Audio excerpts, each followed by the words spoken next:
Hello, I'm Mario Toneguzzi, co-editor-in-chief with Retail Insider. Joining me today is Dr. Sylvain Charlebois, who is the senior director of the Agri-Food Analytics Lab at the Dalhousie University. Thanks for joining us today, Sylvain. Well, thank you for inviting me, Mario. Well, the grocery business is always entertaining and interesting, especially these days. So we're going to talk about a bunch of different topics. Let's start off with Loblaw and its concept of the new no-name stores and that they've rolled out recently. What do you think of that idea?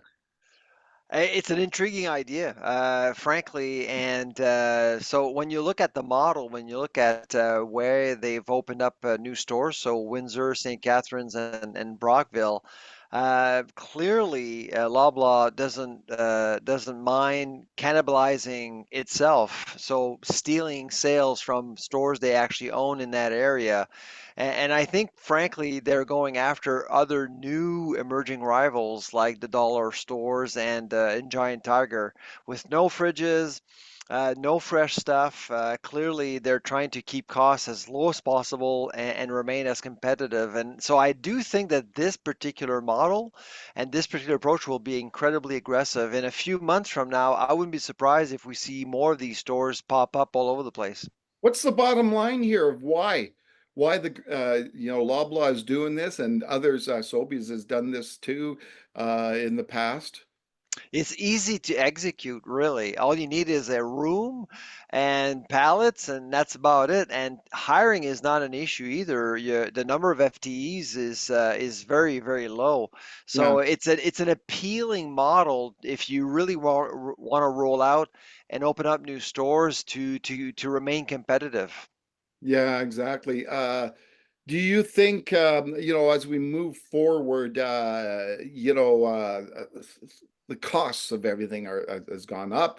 We're looking at people and looking at those types of stores. Yep. Yet, we've got some relief with Bank of Canada rates going down. Did they miss the boat in timing on this, or are they still going to be okay? I mean, I spoke to Per Bank personally, and actually did ask why now, Yeah. and the answer he gave me was that, well, he wasn't in Canada until last year, so my guess is that he would have preferred to have done this way before. So you're absolutely right, Mario. I think they wanted to come out of the gate with this strategy a little sooner, but the second best time is now. And of course, the Bank of Canada is reducing its benchmark rate, and it's likely to happen again in October. So that's going to give a lot more breathing room to consumers financially as they show up to the grocery store. All right, let's talk about shopping at the grocery store and in Ontario. What those people, grocery shoppers, can look forward to in the fall around Halloween is beer and alcohol. A scary thought for some. How do you think that's going to go? How do you think that's Yeah, going to go? listen, I think it's long overdue. I do think that we are seeing a provincial government treating consumers like adults, really. Now, of course, to get there was a little costly, and that's another issue, I think. But the bottom line is that I think it's actually going to give a really different approach to the grocery sector, and of course, convenience stores. Convenience stores will be able to sell beer, so they'll actually get acquainted with a new market altogether. And so I do think it was long overdue. I actually used to live in Ontario, and I've always felt that Ontarians had a very peculiar relationship with alcoholic beverages. But now I do think that the stigma will slowly disappear, and socializing alcohol distribution will likely evolve over time. Okay, then. Some big news recently, and almost every day it seems to be in the news is Couche-Tard's uh, Yes. pursuit of Attempt. Yeah, that's right. Yeah. the pursuit of 7-Eleven. First of all, do you think it's ever going to happen? I think it will actually. I actually do think. Well, first of all, I mean, there are two questions that we need to ask. Does Couche-Tard has the capacity? Does it have the capacity to actually buy a company like 7-Eleven? Absolutely. I Yeah. mean, the Couche-Tard's market cap is larger than Loblaw, and a lot of people don't know that. And it was able to actually buy Carrefour, which is the seventh grocer Uh-huh. in terms of size in the world. It tried to buy Carrefour, I think, 2 years ago. Now, with 7-Eleven, I actually think that there is a bit of a commitment towards expanding the network. With Carrefour, it was trying to go beyond the conversion of fuel dollars to food dollars sort of thing. Mhm. With Carrefour, now I think they're just trying to extend their strategy with 87,000 stores from around the world. So 7-Eleven is actually in 19 different countries. Yeah. It's an interesting transaction. My guess is that it will happen. Now, the big headwinds are related to regulatory measures. Will nations have any appetite to see this happen? And I'm thinking in particular the United States. And as you know, Mario, there's a big fight right now between Kroger, the number two grocer in America, and the FDA, because it's trying to buy Albertsons, which is number four, and there's been a lot of pushback from regulators since October 2022. Competition is really being surveilled quite closely. There's tremendous oversight now, and so that's probably going to be the biggest challenge for Couche-Tard. Speaking of competition, do you foresee the day that's one of those big American brands comes up here? I don't see it, to be honest. I actually think that competition will come from within, with dollar stores and giant tigers and distributors like that. I think. Excuse me. Bless you. Sorry about that. Bless you. I think, like for example, with Loblaw's move with No Name, I actually think that that's how we're going to see more competition in the marketplace. Because grocers historically have been actually quite territorial. You know, they'll occupy one side of the Yeah. track, Yeah. others will occupy the other side of the track. Now, with this new approach and a different market, a more frugal market, I actually think that things are going to get a little bit more interesting domestically. Now, do you think, as we move forward, the whole costed environment, where do you think that's headed? Are we slowed down with that, or can we see some relief? It's a mixed bag right now. If you actually look carefully at prices, actually some sections are actually more expensive, while others aren't. Animal proteins are a big problem right now. The meat section is really tough. The meat counter, uh, not very favorable for bargain hunters.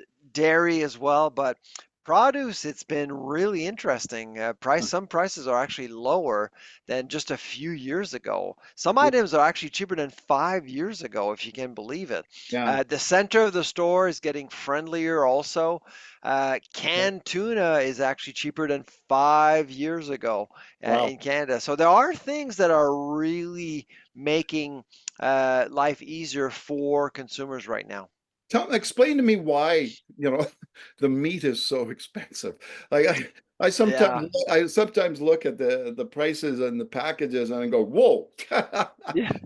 Well, beef is a premium product, and they were droughts, and now there are fewer producers in the system, so that's why there's some inventory issues there. So we could actually see some prices softening in the fall, but not much.